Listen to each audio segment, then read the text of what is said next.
আজকে আবার একটি রেসিপি নিয়ে আপনাদের কাছে চলে এসেছি।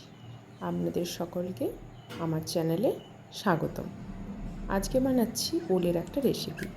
ওলগুলোকে ডুমো ডুমো করে কেটে লেবু আর লবণ দিয়ে জলে ভিজিয়ে রেখেছি। যদিও এখনকার ওল কুটকুটে হয় না, তাও একটু ভিজিয়ে রেখেছি। এবার আলুগুলোও সেম সাইজের মতো করে কেটে জলে ভিজিয়ে রেখেছি, যাতে কালো দাগ না হয়ে যায়। এই মিনিট 10-15 ভিজিয়ে রেখেছিলাম। এবার ওল আর আলুগুলোকে ছেঁকে নিচ্ছি। জলটা ছেঁকে নিয়ে এলাম। এবার এইগুলোকে ভালোভাবে একসাথে সেদ্ধ করে নেব। প্রেশার কুকারের মধ্যে আমি সেদ্ধ করে নিচ্ছি। আপনারা চাইলে কড়াইতেও করতে পারেন। প্রেশার কুকারে কিন্তু করলে একটা সুবিধা, কম সময়ের মধ্যে একটা সিটি দেব, দিয়ে নামিয়ে নেব। দিয়ে দিলাম ওল আর আলুগুলোকে প্রেশার কুকারে, জল দিয়ে দিলাম পরিমাণ মতো, লবণ দিয়ে দিলাম। ব্যাস, এটা আমি হতে দিলাম।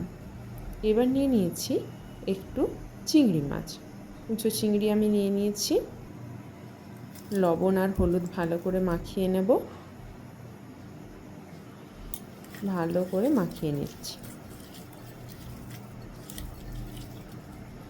এইদিকে দেখুন, আমার কিন্তু কুকারের সিটিও পড়ে গেছে। এবার আমি কুকারটা সরিয়ে রেখে দেবো। ওটা যখন প্রেশারটা পুরোটা রিলিজ হয়ে যাবে তারপরে খুলব। এখানে নিয়ে নিয়েছি মশলার জন্য পেঁয়াজ কুচি, আদা রসুন কাঁচা লঙ্কা বাটা, টমেটো বাটা। এবার এদিকে গ্যাসটাকে অন করে নিচ্ছি। গ্যাসটাকে অন করে নিয়ে আমি কড়াই গরম করতে দিলাম চিংড়ি মাছগুলোকে ভাজার জন্য। আমি দিয়ে দিলাম অল্প সরষের তেল। চিংড়ি মাছগুলো দিয়ে দিলাম। চিংড়ি মাছগুলো ভাজতে বেশিক্ষণ সময় লাগবে না, কম আছে উল্টে পাল্টে ভালো করে ভেজে নেব। চিংড়ি মাছ কিন্তু বেশি ভেজে নিলে কিন্তু খুব শক্ত হয়ে যায়, তাই বেশি ভাজার দরকার নেই। যখনই কালারটা একটু অরেঞ্জ হয়ে যাবে, মাছগুলোকে আমি কিন্তু তুলে নেব। এই ওলের ঘন্টের মধ্যে চিংড়ি মাছটা আমি দিচ্ছি, আপনারা না চাইলে না দিতে পারেন।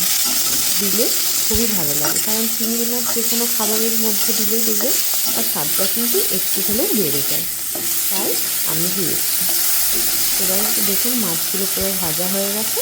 মাছগুলোকে এবার একটা পাত্রে আমি তুলে নেব। মাছগুলোকে একটা পাত্রে ভালোভাবে তুলে রেখে দিচ্ছি।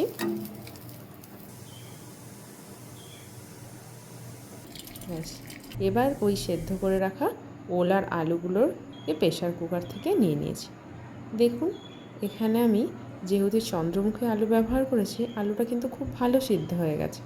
আর দেখুন আলুই ওল সব গোটা গোটা রয়েছে, কিন্তু খুব সুন্দর সেদ্ধ হয়েছে।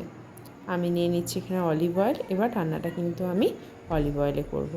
ওই কড়াতে আমি অল্প পরিমাণ অলিভ অয়েল দিয়ে দিলাম। দিয়ে দিচ্ছি গোটা জিরে। এবার দিয়ে দেবো একটা গোটা শুকনো লঙ্কা, একটা তেজপাতা। ব্যাস, ফোড়নে এই কটা জিনিসই দেবো। দিয়ে একটু নাড়াচাড়া করে ভেজে নেব। যখনই দেখব তেজপাতা কাঁচা লঙ্কার রঙটা আলাদা হয়ে যাচ্ছে, চেঞ্জ হয়ে গেছে, এবার এর মধ্যে কিন্তু আমি একটা একটা করে মশলা অ্যাড করব। যেমন প্রথমে কুচনো পেঁয়াজগুলো দিয়ে দেব। কুচনো পেঁয়াজগুলো দিয়ে ভেজে নেব। একটু হালকা ভাজা হয়ে গেলে এর মধ্যে কিন্তু আমি দিয়ে দেবো এবার আস্তে আস্তে আদা রসুন কাঁচা লঙ্কার পেস্টটা। এই যে ভাজা হয়েই গেছে, এবার এই পেস্টটা আমি দিয়ে দিলাম। এটা কিন্তু ভালো করে নেড়ে চেড়ে ভেজে নিতে হবে, যাতে আদা রসুনের গন্ধটা কাঁচা গন্ধটা একদম না থাকে। ভালো করে কিন্তু একটু টাইম ধরে ভেজে নিতে হবে। এবার দিয়ে দিচ্ছি স্বাদ মতো লবণ, হলুদ গুঁড়ো, জিরে গুঁড়ো, ধনে গুঁড়ো। আমি যেহেতু কাঁচা লঙ্কা ব্যবহার করেছি, তাই আর লঙ্কা গুঁড়োটা আমি দিলাম না। আপনারা যদি ঝাল একটু বেশি খেতে চান, অবশ্যই আপনারা লাল লঙ্কার গুঁড়ো অ্যাড করতে পারেন। এবার কিন্তু ভালোভাবে গুঁড়ো মশলাটা মিশিয়ে ভালোভাবে কিন্তু আমি 1 থেকে 2 মিনিট নাড়াচাড়া করে ভেজে নিচ্ছি। এরকম যখন দেখবো তেল ছেড়ে গেছে, এবার দিয়ে দেবো টমেটো বাটাটা। টমেটো বাটাটা ভাজতে বেশিক্ষণ সময় লাগবে না, তাও এটাকে কিন্তু আমাকে ভালোভাবে মিশিয়ে নেব। আমি কিন্তু নেড়ে চেড়ে ভাজতে থাকবো।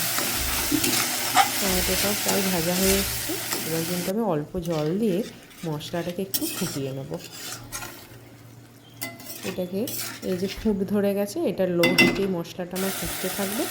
যখন আস্তে আস্তে তেল ছাড়তে শুরু করবে, এই যে দেখুন খুব সুন্দরভাবে তেল ছেড়ে গেছে।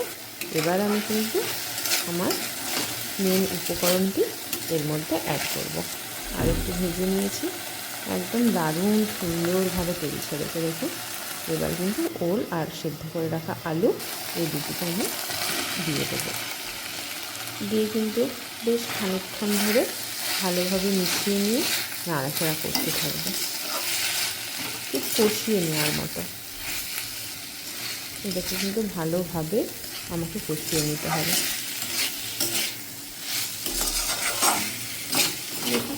সুন্দরভাবে আমার কষানো হয়ে যাচ্ছে। ওল কিন্তু আমরা সচরাচর সেদ্ধ করে সর্ষে কাঁচা লঙ্কা দিয়ে বেটে মেখে খেতে পছন্দ করি লেবু দিয়ে, কিন্তু এই রেসিপিটাও কিন্তু খুবই ভালো। এবার আমি গ্রেভির যেহেতু একটু হালকা করব, তার জন্য আমি অল্প জল দিয়ে দিলাম।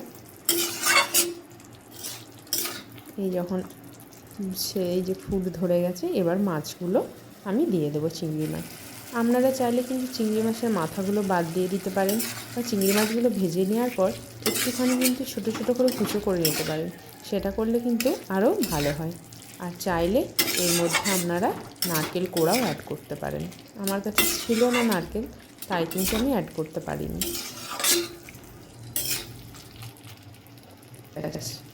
আমার কিন্তু চিংড়ি মাছ দিয়ে ওলের ডালনা একদম রেডি হয়ে গেছে।